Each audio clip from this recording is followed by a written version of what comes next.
Olá, sejam bem-vindos. O tema de hoje é a redução que a gente tem na base de cálculo do imposto de renda para empresas prestadoras de serviço que faturam até 120 mil por ano.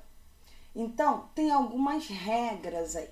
Se você já viu os nossos conteúdos anteriores relacionados ao lucro presumido, você sabe que a margem de imposto de renda para serviços é de 32%.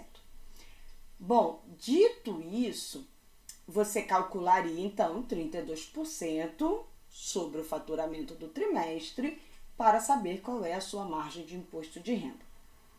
Porém, a legislação diz que se uma empresa prestadora de serviço, e só prestadora de serviço, ela não pode ter indústria, ela não pode ter comércio, ela tem que ser uma empresa apenas de prestação de serviço e que tenha um faturamento até 120 mil por ano, o que vai acontecer aí?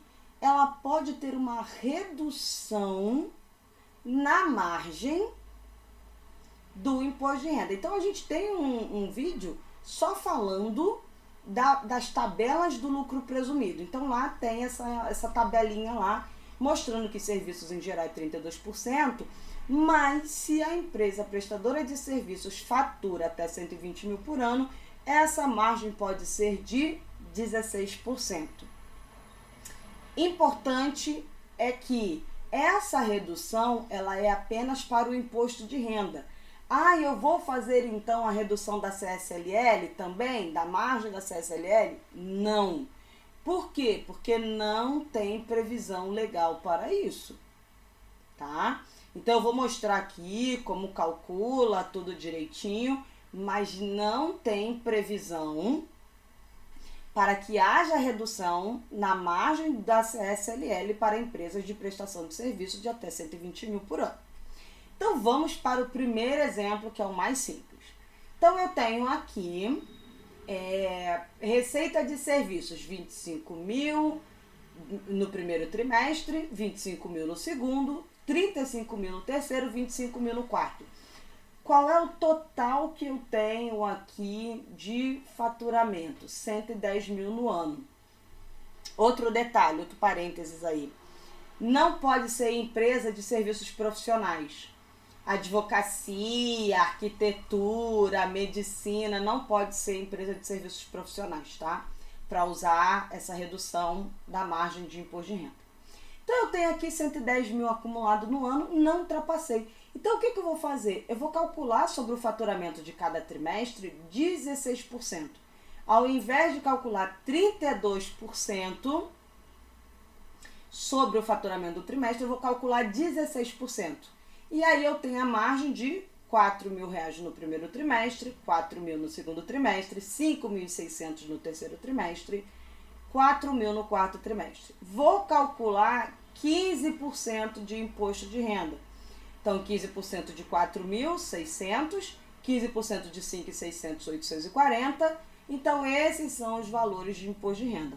Então, perceba o seguinte aqui, que no nosso exemplo, primeiro trimestre vence em abril, segundo trimestre vence em julho, terceiro trimestre vence em outubro, quarto trimestre vence em janeiro.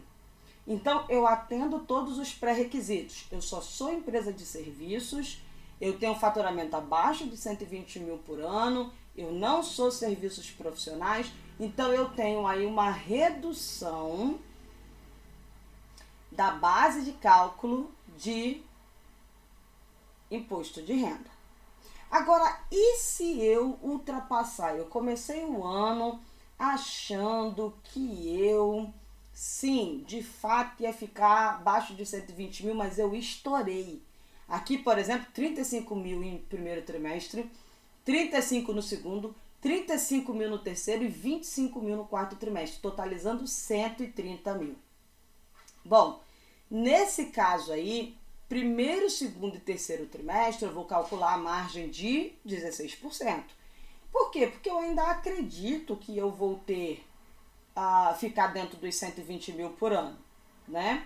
Então, eu calculo aí, base de cálculo, 5.600 para cada trimestre, 15%, 840 para cada trimestre.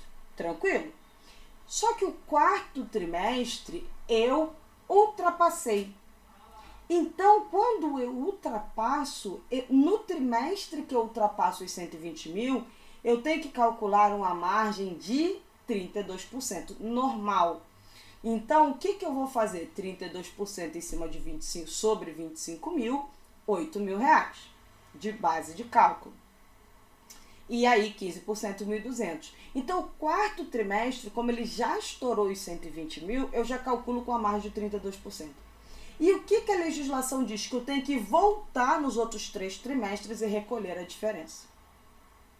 Então, eu não recolhi uma margem de 16% no primeiro, segundo e terceiro trimestre? Então, eu vou recolher uma margem de 16%, ou seja, a diferença no primeiro, segundo e terceiro trimestre.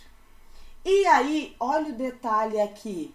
Ai, mas então eu vou retroagir, calcular a diferença porque eu ultrapassei os 120 mil. Calcula com multas e juros? Não. Se eu pagar até 31 de janeiro, que é o prazo de vencimento do quarto trimestre, que é o trimestre que eu estourei, não pago com multas e juros. Eu só recolho a diferença do primeiro, segundo e terceiro trimestre, mas não pago multas e juros. Se eu recolher depois do dia 31, aí eu vou pagar multas e juros. Tá bom? E aí, vocês já sabiam disso? É importante, pessoal, que vocês curtam, comentem, compartilhem. Quem está no YouTube, se inscreva no canal. Quem está no podcast, siga o canal no podcast. É muito importante para a gente crescer. Tá bom? Então, muito obrigada pela sua audiência e até breve.